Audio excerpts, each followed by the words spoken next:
Então, vamos lá. Começando com doenças congênitas e sindromologia, agora a gente vai abordar alguns conceitos básicos.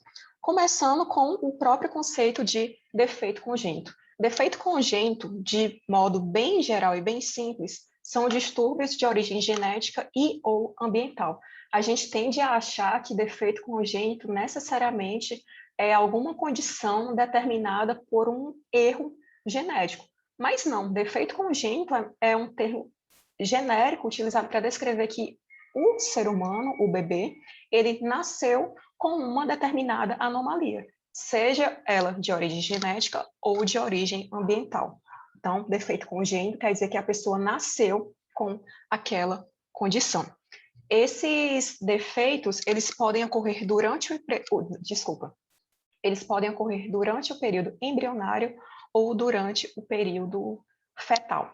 E, de modo geral, eles podem levar a um comprometimento de alguma estrutura, comprometimento funcional ou mesmo a um comprometimento metabólico. Ou pode acabar ocasionando uma combinação entre esses diferentes tipos de comprometimento. A maior parte desses defeitos congênitos é diagnosticada ainda no primeiro ano de vida. E, de modo geral, eles podem induzir consequências físicas, mentais ou, em alguns casos, fatais. Como eu comentei anteriormente, o diagnóstico ocorre ainda no primeiro ano de vida. E como eu estava comentando antes da aula iniciar, o período mais crítico para ocorrer um defeito congênito seria no primeiro trimestre da gestação, exatamente por ser esse momento em que as primeiras estruturas do novo ser humano ainda estão se desenvolvendo. E em relação às causas, quais seriam as principais relacionadas à ocorrência de defeitos congênitos? São essencialmente classificados em 3 grupos. Elas podem ser genéticas, ambientais ou multifatoriais, sendo as causas multifatoriais uma combinação entre fatores genéticos e fatores ambientais. A gente vai começar vendo algumas causas genéticas. E dentro das causas genéticas, elas podem ser gênicas ou cromossômicas. Ou seja, as causas genéticas podem ser determinadas por um gene em particular ou por alguma mutação em um cromossomo. E só antes de entrar nesse aspecto, quando os genes, eles estão inseridos nos cromossomos. Então, o cromossomo em si é um grande agregado de vários genes. Por isso que a mutação pode ser no gene, em um determinado gene, ou no cromossomo como um todo. Então, a gente vai começar falando sobre as causas gênicas, que envolvem genes. Então, aqui, nas causas genéticas de ordem gênica, as alterações, mutações, ocorrem no gene. E aqui a gente tem o caso de uma herança monogênica. Quando a gente fala de herança monogênica, a gente está falando de alterações, mutações que ocorreram em um gene específico, o que já é distinto quando a gente entra na parte de herança multifatorial, onde podem ser vários os genes envolvidos e nós ainda temos a adição de fatores ambientais. Então, dentro das causas gênicas, nós temos a herança monogênica, que é quando a alteração ocorre em um gene particular. Nesse caso, os genes mutados podem estar em cromossomos autossômicos ou sexuais. E aqui nós conseguimos classificar os padrões de herança como dominantes ou recessivos. Só recapitulando, a gente vai ver isso com mais calma um pouquinho mais à frente. Padrão de herança dominante é quando a gente precisa de apenas um alelo do gene para que aquela determinada característica se manifeste. Já um padrão recessivo de herança é quando nós precisamos que os 2 alelos de um gene carreguem aquela determinada informação para que, então, essa informação seja expressa. Mas aqui é só mais introdutório mesmo, então a gente pode ficar calmo. Como exemplo de uma alteração determinada por causa gênica, um defeito congênito determinado por uma alteração gênica, nós temos o exemplo da hemofilia. Então, a hemofilia é uma doença que decorre da alteração em um determinado gene associado à cascata de coagulação sanguínea.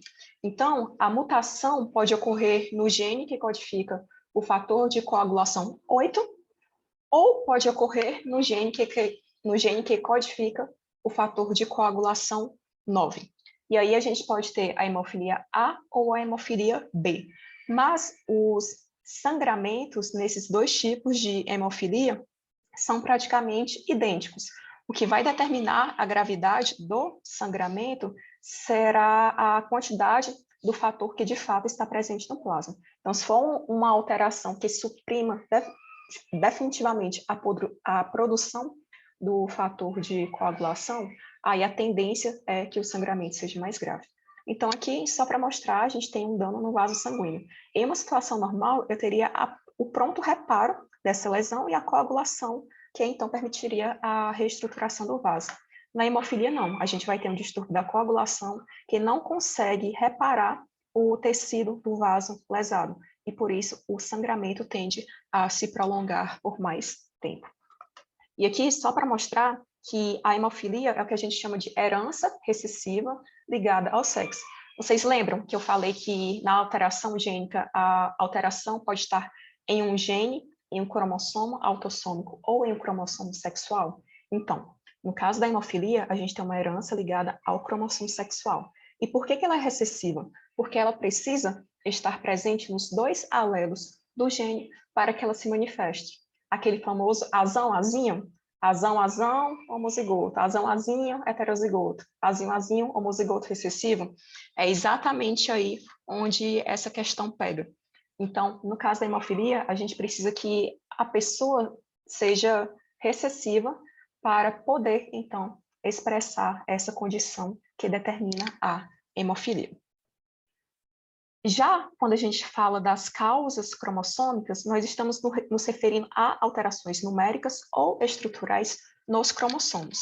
Então, são alterações no número de cromossomos ou na estrutura dos cromossomos. O nosso número normal de cromossomos é 23, 22 autossômicos mais um sexual. Apesar de as nossas únicas células diploides, né, com 46 cromossomos, lembrem-se, são as células germinativas. As nossas células do corpo, elas são haploides, 22 autossômicos mais um sexual. Mas quando a gente está formando o zigoto, que tem a junção do óvulo e do espermatozoide, o nosso número normal, obviamente, né, é 46, que é 44 autossomos mais 2 sexuais. Qualquer desvio desse número 46 é considerada uma alteração cromossômica numérica. Já a alteração cromossômica estrutural pode ser uma perda de um pedaço do cromossomo, pode ser a duplicação de algum pedaço do cromossomo, e por aí vai. E essas mutações cromossômicas podem ocorrer tanto em cromossomos autossômicos quanto em sexuais. E frequentemente, na verdade, praticamente em todos os casos, elas decorrem de erros na gametogênese, na mitose ou na meiose. E lembrando que a meiose é um dos principais eventos que ocorre durante a gametogênese, seja ela a espermatogênese ou a oogênese, ou ovogênese. E, inclusive, o único momento em que a meiose de fato ocorre no nosso corpo é nesse processo, porque a mitose tem a função de multiplicar o número de células, a meiose tem a função de dividir. Então, é através da meiose que o número de cromossomos do novo ser humano em formação é reduzido de um número diploide para um número haploide. Lembrem-se disso para a prova. Como exemplo, eu trouxe a trissomia do 21, uma alteração cromossômica numérica, onde ao invés de ter um par no cromossomo 21, eu vou ter 3 cromossomos 21. E essa alteração resulta exatamente da não disjunção durante a meiose. E a trissomia do 21 é a condição que determina a síndrome de Down. Agora a gente vai falar sobre algumas causas ambientais. E uma coisa que, inclusive, eu não sabia era o conceito de teratógeno, porque eu achava que teratógeno necessariamente era algum medicamento, alguma droga que afetava o desenvolvimento embrionário, o desenvolvimento fetal e podia causar graves defeitos congênitos. Mas eu descobri que, na verdade, um teratógeno é qualquer agente ambiental que possa produzir um defeito congênito, anomalia congênita, ou aumentar a incidência de um defeito numa população. E por que isso é importante?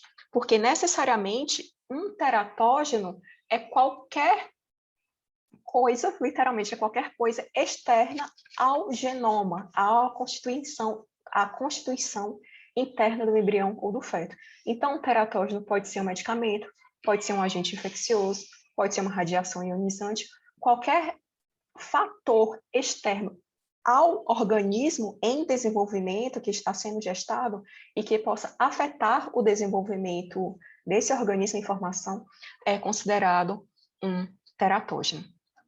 Então, os teratógenos podem provocar anomalias estruturais durante o desenvolvimento como um todo e também alterações funcionais. Só que o efeito de um teratógeno é dependente da dose, do tempo de exposição e do período da gestação. Lembrando de novo que o primeiro trimestre é sempre o período mais crítico, no qual a exposição repetida a um teratógeno pode desenvolver graves defeitos congênitos.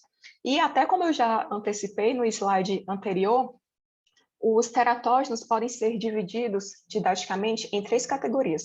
Agentes químicos, que seria exatamente o caso de drogas lícitas ou drogas ilícitas, medicamentos também, agentes biológicos, que seria o caso de agentes infecciosos, e agentes físicos, como é o caso da radiação ionizante.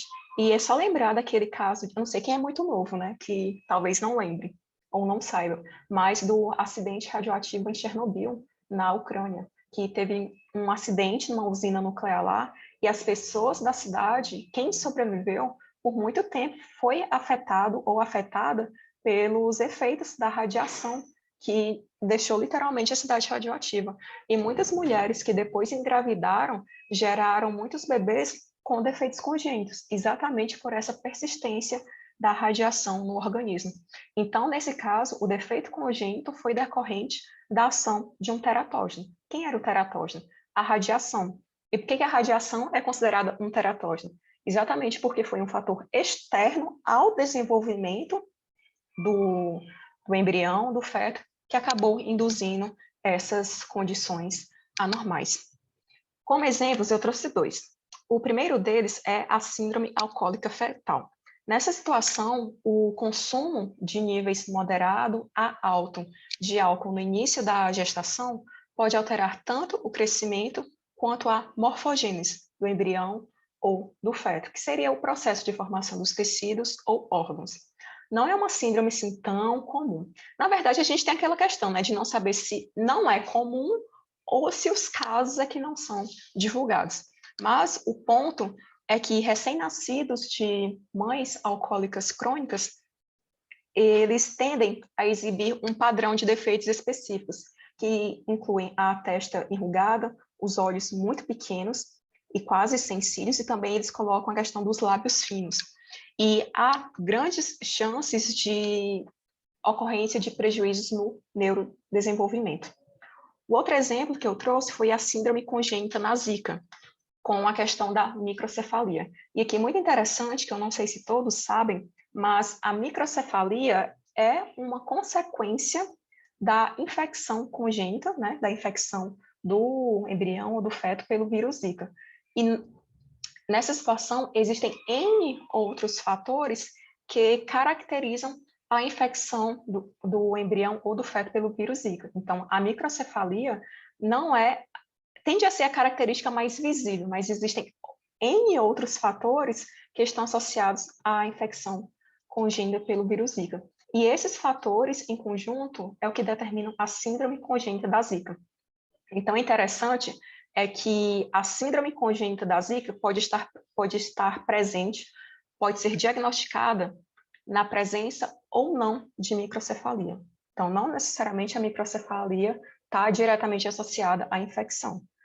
A gente pode determinar a infecção congênita pelo vírus Zika na presença ou não de microcefalia.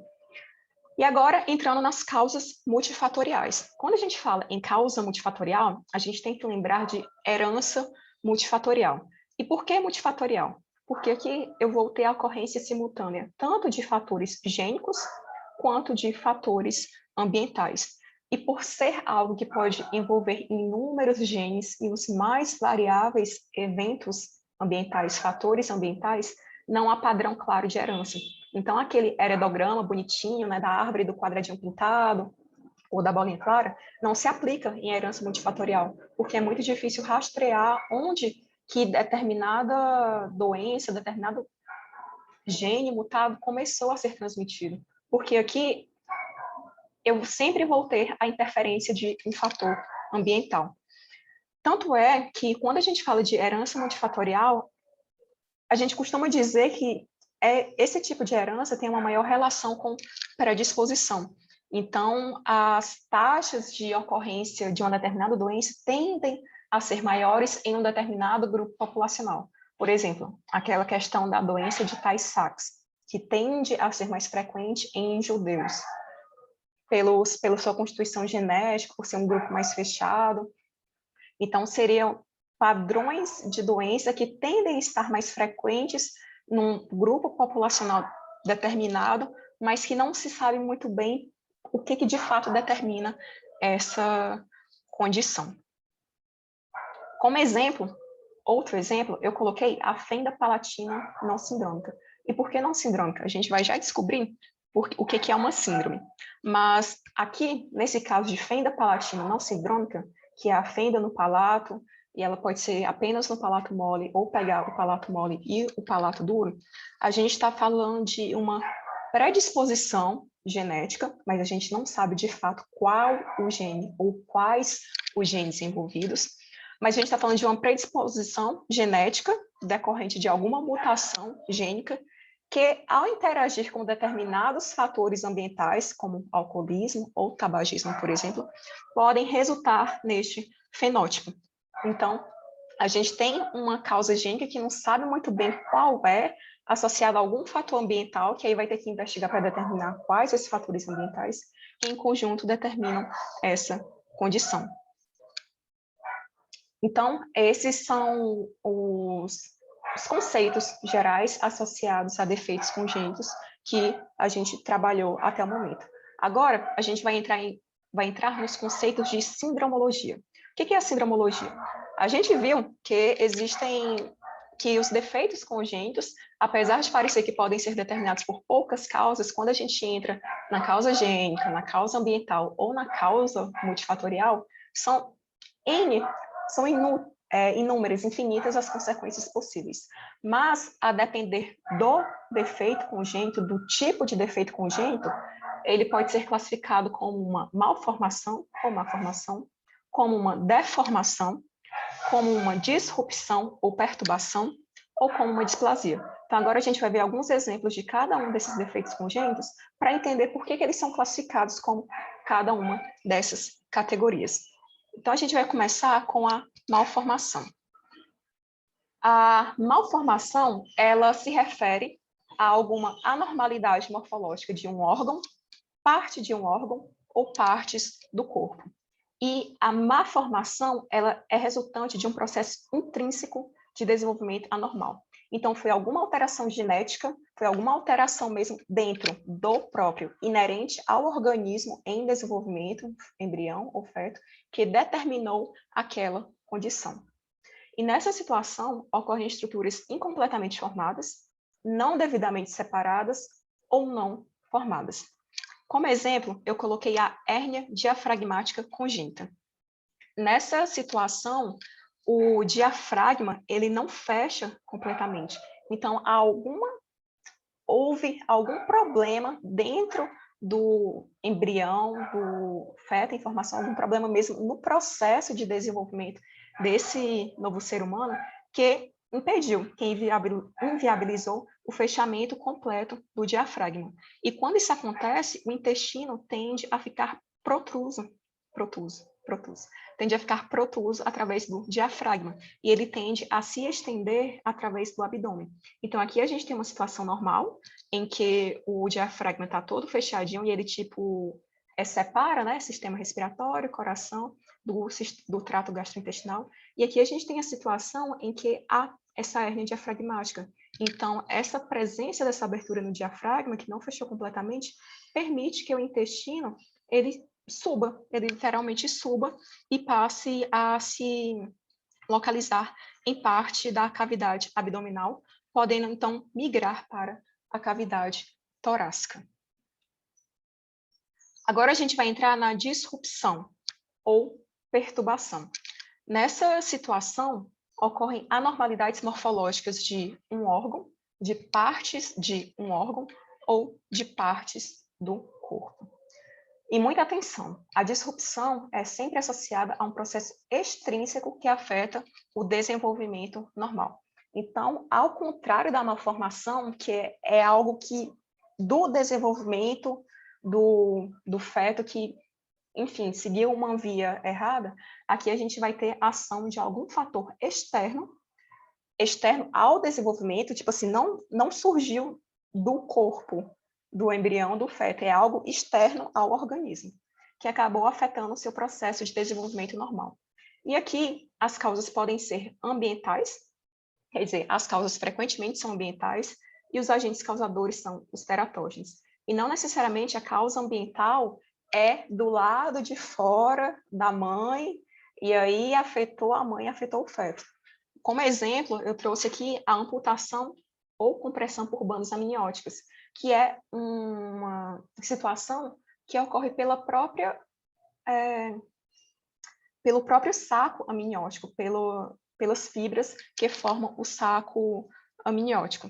Nessa situação, o que acontece? As bandas amnióticas elas podem se formar e podem ficar soltas, então aqui seria o saco amniótico, e aqui bandas que se soltam do saco amniótico. E essas bandas podem apertar dedos, extremidades e outras partes do feto ou do embrião em desenvolvimento. E o que acontece nessa situação? Na aula passada, se não me engano, a gente viu que pode ocorrer o caso de um aborto, dependendo de onde ocorra essa compressão.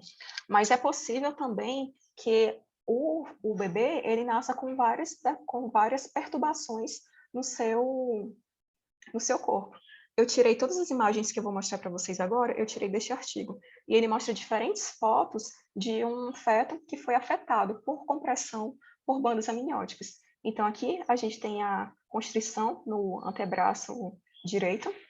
Aqui a gente tem a vista dorsal da mão direita, mostrando todas essas deformidades decorrentes da compressão por bandas amnióticas. Aqui são os pezinhos que não puderam se desenvolver completamente, exatamente pela compressão por bandas amnióticas. E aqui a gente tem uma radiografia, mostrando que a compressão afetou completamente o desenvolvimento não só do tecido, mas dos próprios ossos. Então, são situações assim alheias ao desenvolvimento do feto, ao desenvolvimento interno, mas que podem afetar gravemente o seu processo normal de desenvolvimento, o processo normal de desenvolvimento das suas estruturas. Agora a gente vai para a deformação. Então, apesar de parecer similar, a deformação já se refere a distorções em estruturas previamente formadas. Então, aqui a gente já tem o órgão ou a parte do corpo formada, bonitinha, mas vai ocorrer algum fator que vai atuar de forma secundária à ação. A deformação é secundária à ação de forças mecânicas extrínsecas ou intrínsecas. E por que é diferente do que a gente viu anteriormente da perturbação? Porque ali a estrutura ainda está se desenvolvendo. Aí vem esse fator externo que induz um desenvolvimento anormal. Aqui não, na deformação a estrutura já está formada, só que tem alguma força mecânica, algum agente externo ou mesmo interno que vai dar uma deformidade na estrutura já formada. E é por isso que é um processo que tende a afetar cartilagens, ossos e articulações. Aqui eu coloquei como exemplo o pé equinóvaro ou pé torto, que tende a acontecer por compressão intrauterina. Então, quando em alguma situação há a redução de líquido amniótico, lá no saco amniótico, por exemplo, eu perco um pouco de proteção. Eu não, né? O feto, o embrião, ele perde um pouco de proteção contra impactos e mesmo a compressão dos órgãos maternos, né, contra ele. E é uma situação que pode acabar afetando aquela estrutura que já está formada. Então, que seria o caso da compressão que determinou esse dobramento do pezinho do feto, aí o bebê nasceu com o pezinho torto. Dependendo da situação, é possível que com o tempo a deformação ela retome, ela desapareça e aquela determinada estrutura afetada retome seu aspecto normal. Só que em outras situações, quando a gente está, né, envolvendo ossos, aí a situação já é um pouco mais complicada e deve ser avaliado caso a caso a situação que deve ser desenvolvida. E, por fim, a displasia. A displasia é mais simples, porque aqui a gente se refere à formação anormal de um tecido. Então, todas as anomalias associadas à organização tecidual são classificadas como displasia. E aqui, essa organização tecidual anormal produz um aspecto tumoral no tecido afetado. O que determina uma displasia? Não se sabe. Podem ser N as causas, a depender do tipo de displasia que a gente está se referindo, as causas são extremamente variáveis. E um exemplo de displasia é o hemangioma. O que é hemangioma? Hemangiomas, aqui a gente tem um hemangioma, e aqui a gente tem um menorzinho, mas também é um hemangioma. E o que é um hemangioma? De modo geral, hemangiomas são tumores vasculares benignos, causados por um crescimento anormal de vasos sanguíneos que geralmente não causam danos. Tendem a ser desagradáveis esteticamente. Acontece, toda vez que a gente mexe com vaso sanguíneo, nunca é algo muito simples. Então, a tendência é que seja, obviamente, né, dependendo da localização, do tamanho, da extensão do hemangioma, às vezes é melhor manter o hemangioma do que arriscar fazer uma cirurgia para tirar. Eu até dei uma pesquisada nessa mulher com esse hemangioma e eu vi que até os dias atuais ela está com hemangioma. Ela até escreveu um livro sobre essa situação, como lidar com os olhares alheios por causa dessa condição, mas é isso. Entre perder a vida e ficar com hemangioma, se você acaba optando por ficar com ele e consegue lidar bem com isso, não tem por que seguir a vida. Afinal de contas, eles não oferecem risco de morte, então seria mais a questão de você aprender a lidar com a presença dele. Então, todos esses conceitos que nós trabalhamos até agora, malformação, deformação, disrupção e displasia, eles se referem a defeitos congênitos particulares. Vocês viram que cada defeito congênito é tratado em separado e pode ser classificado como malformação, deformação, disrupção ou displasia. Acontece que dentro da sindromologia, os conjuntos de defeitos congênitos também podem ser classificados em diferentes grupos. Então, um conjunto de defeitos congênitos pode ser classificado como síndrome, como sequência ou como associação. O que caracteriza brevemente cada um deles? Depois a gente entra para tratar de cada um desses conceitos com um pouquinho mais de detalhes. Então, aqui a gente tem uma síndrome, como exemplo a síndrome de Down, uma sequência, a sequência de Potter, e uma associação, que eu coloquei como exemplo essas charges. O que acontece? Enquanto uma sequência é necessariamente um conceito patogênico, eu tive alguma anormalidade que gerou uma série de outras anormalidades. Uma síndrome geralmente implica uma causa única, uma causa muito específica. E essa causa específica determina um conjunto de fatores que tendem a surgir de forma agrupada. Na sequência, não. Na sequência, tem uma causa específica, uma causa subentendida, que acredita ser aquela, e ela vai determinando em cascata, em sequência, uma série de outras anomalias.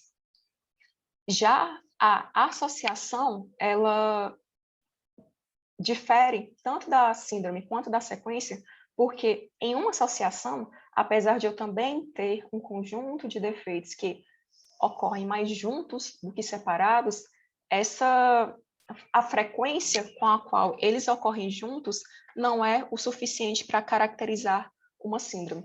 Então, a associação, ela refere-se a defeitos relacionados em termos estatísticos. Então, são defeitos que aparecem frequentemente juntos, mas essa frequência não é suficiente para caracterizar uma síndrome. A síndrome, a gente tem uma causa específica e os padrões de defeitos se repetem em todos os indivíduos afetados por ela. Então, vamos falar um pouquinho mais de cada uma agora. Começando pela síndrome. Então, a síndrome é um conjunto de anormalidades congênitas múltiplas, consideradas relacionadas entre si. Geralmente, seguem um padrão constante e compartilham uma etiologia específica. Por exemplo, na síndrome de Down. A causa que determina a síndrome de Down é a trissomia do 21. Então, a presença de 3 cromossomos 21 determina um conjunto de anormalidades congênitas que se repete em todos os indivíduos que são afetados pela trissomia do 21. E como esse padrão se repete realmente em todos os indivíduos afetados, eu tenho uma síndrome. E como o descobridor foi alguém de sobrenome Down, eu acho, ficou síndrome de Down. Mas é isso, uma síndrome sempre tem uma causa muito bem determinada e todos os fatores determinados por ela se repetem em todos os indivíduos afetados por essa causa. Então, como eu falei, só para recapitular, a causa é a trissomia do 21 e algumas características determinadas por essa síndrome são baixa estatura, raiz nasal achatada, narizinho achatado, prega palmar única, hipotonia, que seria a fraqueza muscular, e também problemas cardíacos congênitos. Agora, a sequência. A sequência também é um padrão de múltiplos defeitos que podem resultar de um único defeito estrutural ou de um fator mecânico, conhecido ou presumido. Então, a sequência, eu posso saber qual é a causa? Posso, mas eu também posso apenas presumir qual foi a causa dessa sequência. E por que a sequência é chamada de sequência? Porque o processo funciona exatamente como uma cascata. Eu tenho um determinado evento anormal que gera uma série de outros eventos anormais, podendo, então, levar ao óbito do embrião. Como exemplo, eu coloquei a sequência de Potter. Aqui são alguns achados que acometem os embriões, os fetos, que são afetados pela sequência de Potter. Mas essa outra imagem, ela mostra muito bem o que de fato acontece. Tudo na sequência de Potter, tudo tem início com alguma condição que determina a agenesia renal. O que é a agenesia renal? É a ausência de um ou de ambos os rins. E o que acontece quando o feto não tem os rins? Ele não vai excretar urina. Vocês lembram que semana passada a gente comentou que um dos principais constituintes do líquido amniótico é a urina excretada pelo feto? Então, o feto não tem rins, e por não ter rins, ele não consegue excretar a urina, ou vai ter uma excreção urinária reduzida. Como vai ter um conteúdo de urina muito reduzido, acaba se determinando aquele até ler aqui com calma, oligohidrâmino, que é a redução do volume de líquido amniótico. E a gente viu que o líquido amniótico é importante para prevenir eventuais compressões ou mesmo impactos ao feto. Então, se eu tenho a redução do volume de líquido amniótico, eu acabo induzindo a compressão fetal. E todos esses fatores acabam determinando outras anomalias, como orelhas em implantação baixa, eles chamam aqui de nariz quebrado, hipoplasia pulmonar e também deformidades nos pés. Então, todas essas causas são decorrentes dessa sequência de eventos, onde tudo começou com a má formação ou a ausência dos rins do feto. E é por isso que nós temos uma sequência. E para finalizar, a associação. Então, a associação se refere à ocorrência também de múltiplos defeitos que tendem a ocorrer mais associados do que isoladamente. Porém, essa associação não é não é consistente o suficiente para definir uma síndrome ou sequência. E outro ponto que diferencia a associação das demais, da síndrome da sequência, é que nas associações o fator desencadeador é desconhecido. Então, aqui a gente tem o exemplo do Charge, que é o coloboma, que eu esqueci o que é coloboma, mas eu vou olhar rapidinho e eu falo para vocês. Defeitos no coração, atresia da... Esse aqui eu também vou ter que ver direito o que é que eu não lembro mais. Mas retardação do crescimento, do desenvolvimento mental, orelhas com implantação baixa e perda de audição, e também posso ter anomalias genito-urinárias. Então, todos esses fatores caracterizam essa condição, charge, mas ela não chega a ser uma síndrome nem uma sequência porque eles estão relacionados apenas estatisticamente, apesar de tenderem a aparecer em conjunto, associados entre si, essa associação, essa frequência a qual eles aparecem juntos, não é consistente para determinar uma síndrome ou sequência. Então, seriam esses os três principais grupos dentro da sindromologia que classificam um determinado conjunto de defeitos congênitos. Então, aqui a gente encerra a primeira parte E agora, dúvidas?